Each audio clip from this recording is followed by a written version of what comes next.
Paradise Lost, Book 1 by John Milton.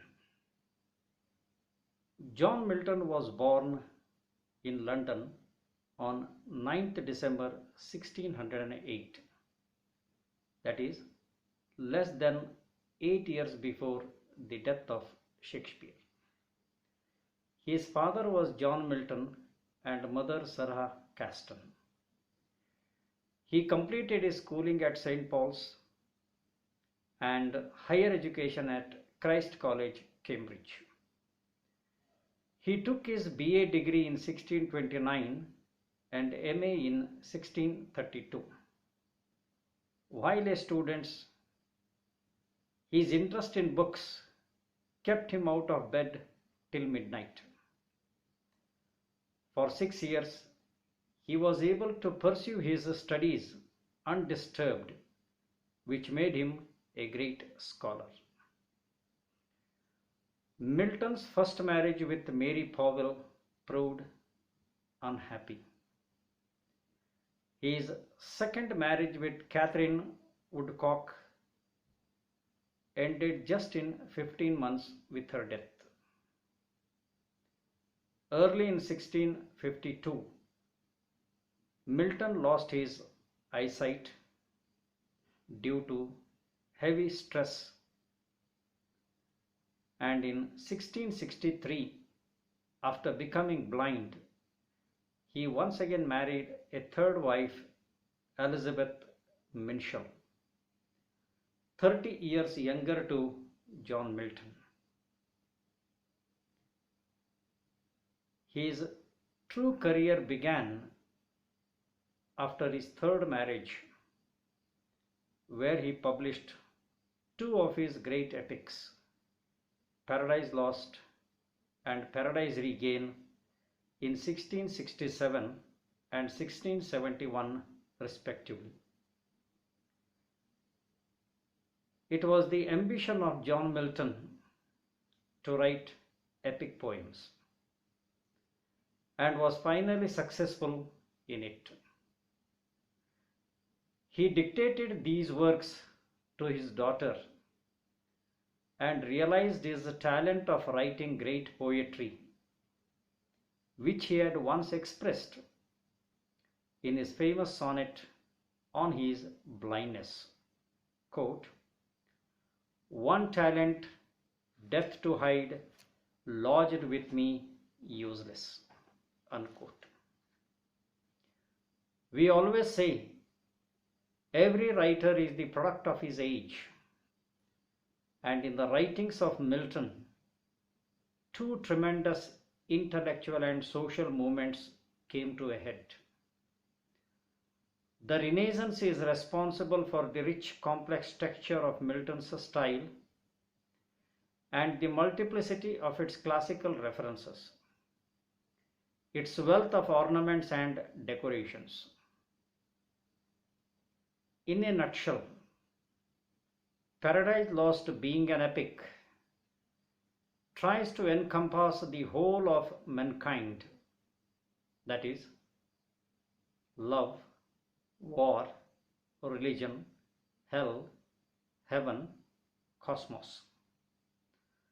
The great epic, which resounds with the grandeur and the multiplicity of the world, is also a poem where the central action of which takes place inwardly at the core of a man's conscience. Milton's characters like Adam, Beelzebub, Belial, Eve, Gabriel, Mammon, Moloch, and a few others, in one or the other way, represent man and his mental and physical state. In Book 1 of Paradise Lost, Milton says he writes this epic to justify the ways of God to man. In his 66th year, the gout with which he had long been tormented prevailed the enfeebled powers of nature, and on 8th of November 1674 he quietly departed this life.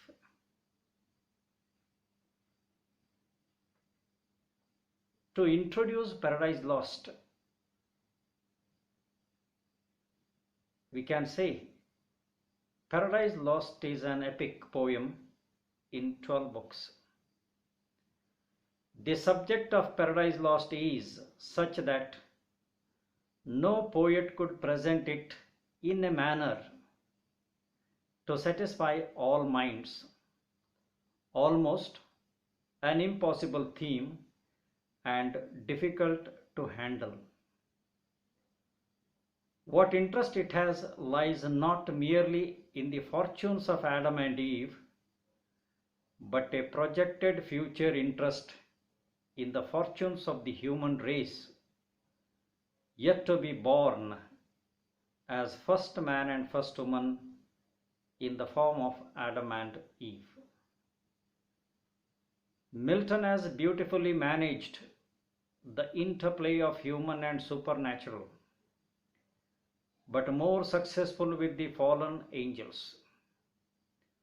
Looking into the epic grandeur and sublimity are the qualities of Milton's imagination, music, and majesty, the qualities of his verse. He wrote as described by Matthew Arnold in a grand style, and in writing this epic, Milton followed the epic conventions that were practiced by the Greek classical poets, like theme, proposition, invocation of muse, supernatural elements, etc. Coming to Book 1 of Paradise Lost,